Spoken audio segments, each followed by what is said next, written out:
Assalamualaikum warahmatullahi wabarakatuh. Perkenalkan, saya Maya Rizky Amalia. Saya mahasiswa Pasca Sarjana Institut Setiami. Saya menempuh Magister Administrasi, jurusan Administrasi dan Kebijakan Pajak. Dalam video ini, saya diberi tugas untuk membahas tentang buku kebijakan publik, yaitu dari Dr. Rian Nugroho. Kebijakan publik ini saya diampuh oleh dosen Dr. Sri Sundari. Baik, saya akan membahas tentang buku ini. Menyejajarkan dan membangun upaya dan fakta. Millennium Development Goals adalah sebuah daftar yang terdiri dari 8 tujuan.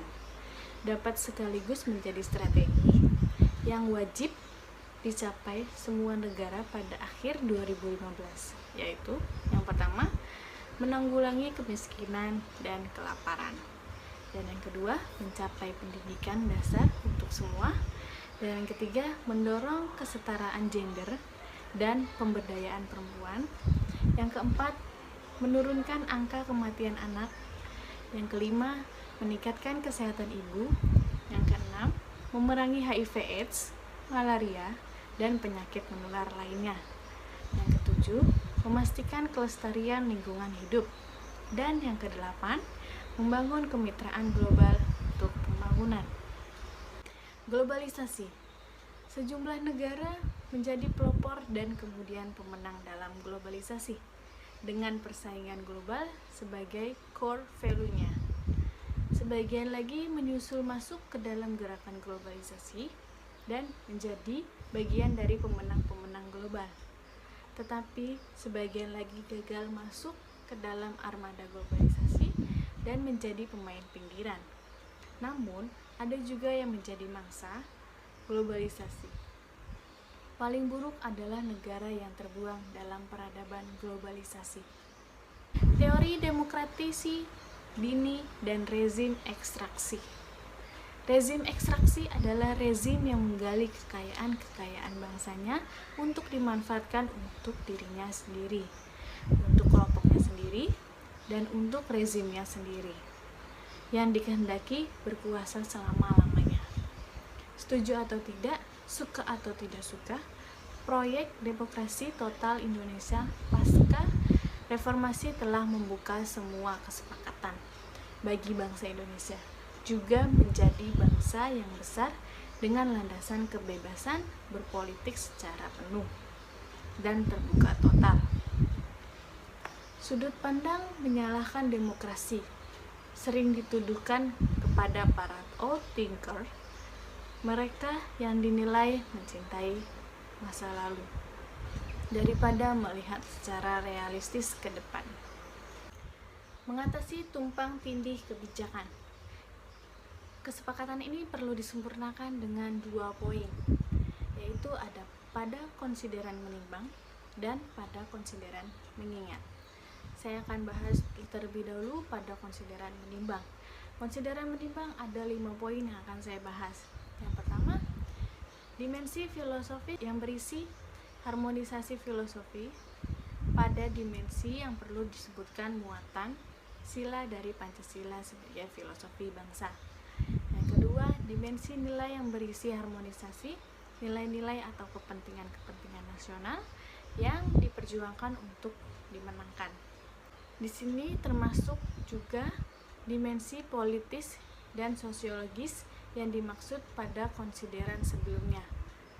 Pada bagian ini perlu disebutkan muatan pasal pada Konstitusi Undang-Undang 1945. Pada bagian ini juga dapat dijadikan pada 1 alinea atau lebih. Yang ketiga, dimensi tujuan yang berisi tujuan-tujuan yang berisi harmonisasi tujuan bersama yang hendak dicapai. Yang keempat, ada dimensi hal pokok diatur yang berisi harmonisasi hal-hal yang harus diatur dalam perundang-undangan atau dapat disebut sebagai dimensi manajemen dan administrasi. Yang kelima, sebagian dimensi yuridis yang menyebutkan rujukan umum perundangan yang digunakan sebagai dasar. Pada konsideran mengingat, berisi dimensi yuridis yang berisi tentang perundangan dan pasal-pasal yang dirujuk sebagai dasar kebijakan.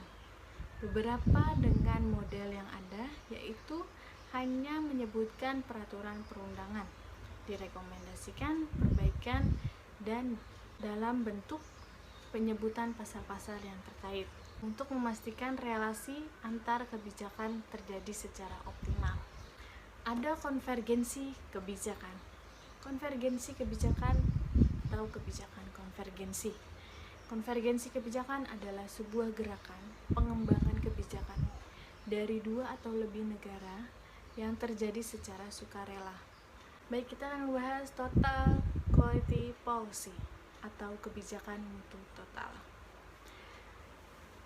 Total quality policy adalah kebijakan bermutu total. Kebijakan berkualitas tinggi, berskor 10, berskor 100. Skor tertinggi dari skor yang dimungkinkan.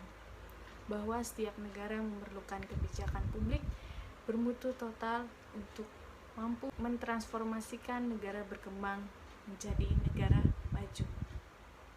Jadi, kebijakan publik berkualitas tinggi tercapai jika proses kebijakannya hebat, dalam arti berkualitas tinggi. Kualitas proses tersebut didukung oleh organisasi yang hebat atau berkualitas, yaitu organisasi birokrasi yang mempunyai struktur, fungsi, dan sumber daya yang sesuai. Organisasi tersebut dipimpin oleh pemimpin yang berkualitas yang dapat menggerakkan proses kebijakan yang efektif.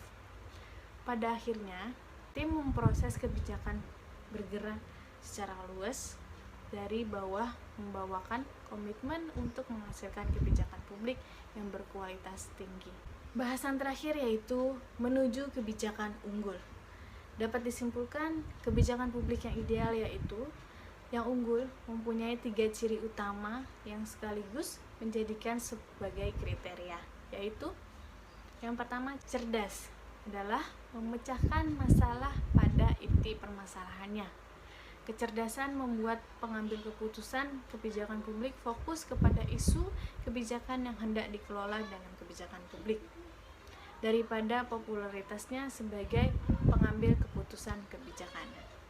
Yang kedua, bijaksana, yaitu tidak menghasilkan masalah baru yang lebih besar daripada masalah yang dipecahkan. Kebijakan yang membuat pengambil keputusan kebijakan publik tidak menghindarkan diri dari kesalahan yang tidak perlu. Yang ketiga, memberikan harapan, yaitu memberikan harapan kepada seluruh warga bahwa mereka dapat memasukkan hari esok lebih baik dari hari ini.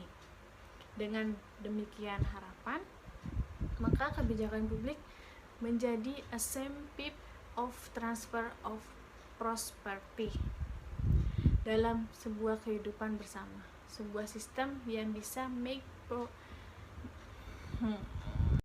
Baik, sekian informasi yang dapat saya sampaikan dalam video kali ini tentang membahas kebijakan publik di Indonesia oleh penulis Dr. Rian Nugroho. Baik, itu semua pembahasan tentang buku Kebijakan Publik di Indonesia Dr. Rian Nugroho. Sekian video yang dapat saya sampaikan pada kesempatan kali ini. Jangan lupa subscribe, like. Terima kasih. Wassalamualaikum warahmatullahi wabarakatuh.